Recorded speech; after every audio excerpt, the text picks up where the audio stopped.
Veterinary আৰু animal হাজবেণ্ডাৰী and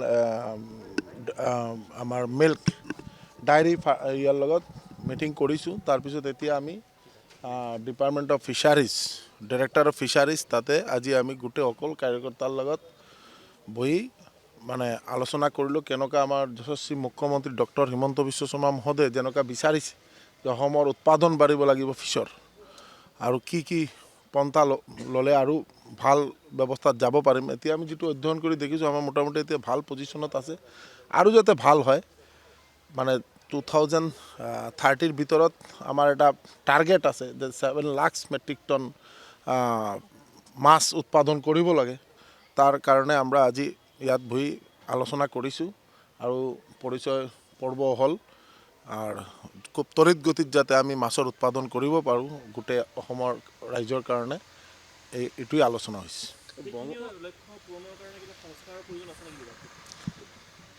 অলপতো আছে, কিন্তু আমাৰ ফিচাৰী ডিপাৰ্টমেণ্টে যিটো দেখিছোঁ তেওঁলোকে খুব ভাল কাম কৰি আছে আৰু মানে বহুতকেইটা অনগয়িং প্ৰজেক্ট চলি আছে আৰু কামিং কেইটামান আমাৰ মানে প্ৰজেক্ট আছে যে আহি আছে। প্ৰজেক্টবিলাক এইটো ইমপ্লিমেণ্ট হ'লে আমাৰ যিটো টাৰ্গেট আছে এইটো টাৰ্গেট ফুলফিল হ'ব।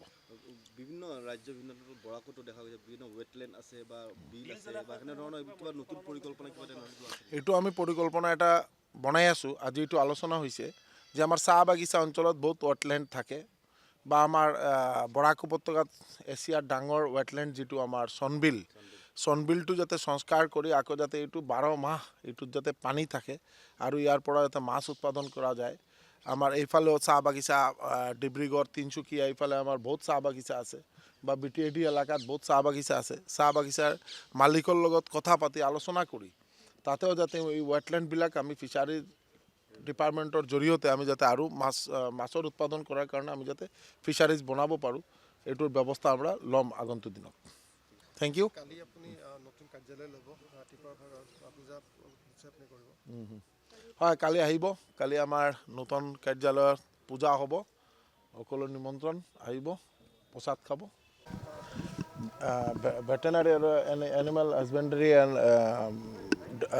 আমাৰ মিল্ক ডায়েৰী ইয়াৰ লগত মিটিং কৰিছোঁ। তাৰপিছত এতিয়া আমি department of fisheries director of fisheries তাতে আজি আমি গোটেই অকল কাৰ্যকৰ্তাৰ লগত বহি মানে আলোচনা কৰিলোঁ। কেনেকুৱা আমাৰ যশস্বী মুখ্যমন্ত্ৰী ডক্টৰ হিমন্ত বিশ্ব শৰ্মা মহোদয়ে যেনেকুৱা বিচাৰিছে যে অসমৰ উৎপাদন বাঢ়িব লাগিব ফিছৰ, আৰু কি পন্থা ল'লে আৰু ভাল ব্যৱস্থাত যাব পাৰিম। এতিয়া আমি যিটো অধ্যয়ন কৰি দেখিছোঁ আমাৰ মোটামুটি এতিয়া ভাল পজিশ্যনত আছে, আৰু যাতে ভাল হয় মানে 2030 ভিতৰত আমাৰ এটা টাৰ্গেট আছে যে 7 লাখ মেট্ৰিক টন মাছ উৎপাদন কৰিব লাগে।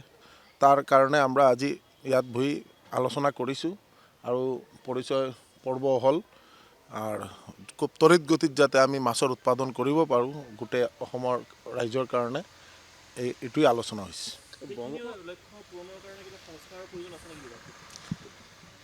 অলপতো আছে, কিন্তু আমাৰ ফিচাৰী ডিপাৰ্টমেণ্টে যিটো দেখিছোঁ তেওঁলোকে খুব ভাল কাম কৰি আছে আৰু মানে বহুতকেইটা অনগয়িং প্ৰজেক্ট চলি আছে আৰু কামিং কেইটামান আমাৰ মানে প্ৰজেক্ট আছে যে আহি আছে। প্ৰজেক্টবিলাক এইটো ইমপ্লিমেণ্ট হ'লে আমাৰ যিটো টাৰ্গেট আছে এইটো টাৰ্গেট ফুলফিল হ'ব।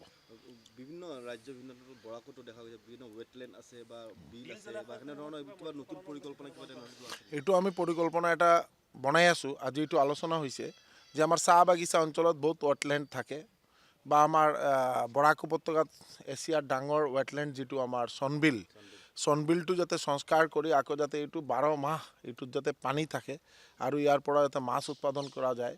আমাৰ এইফালেও চাহ বাগিচা ডিব্ৰুগড় তিনিচুকীয়া এইফালে আমাৰ বহুত চাহ বাগিচা আছে বা BTAD এলেকাত বহুত চাহ বাগিচা আছে। চাহ বাগিচাৰ মালিকৰ লগত কথা পাতি আলোচনা কৰি তাতেও যাতে এই ৱেটলেণ্ডবিলাক আমি ফিচাৰী ডিপাৰ্টমেণ্টৰ জৰিয়তে আমি যাতে আৰু মাছৰ উৎপাদন কৰাৰ কাৰণে আমি যাতে ফিচাৰিজ বনাব পাৰোঁ এইটোৰ ব্যৱস্থা আমৰা ল'ম আগন্তুক দিনত। Thank U. কালি আপুনি নতুন কাৰ্যালয় ল'ব, ৰাতিপুৱা পূজা আপুনি কৰিব। হয়, কালি আহিব। কালি আমাৰ নতুন কাৰ্যালয়ৰ পূজা হ'ব, সকলো নিমন্ত্ৰণ আহিব, প্ৰসাদ খাব। যিকোনো খবৰৰ বাবে যোগাযোগ কৰক 7099017330 লগতে 7099017110 নম্বৰত।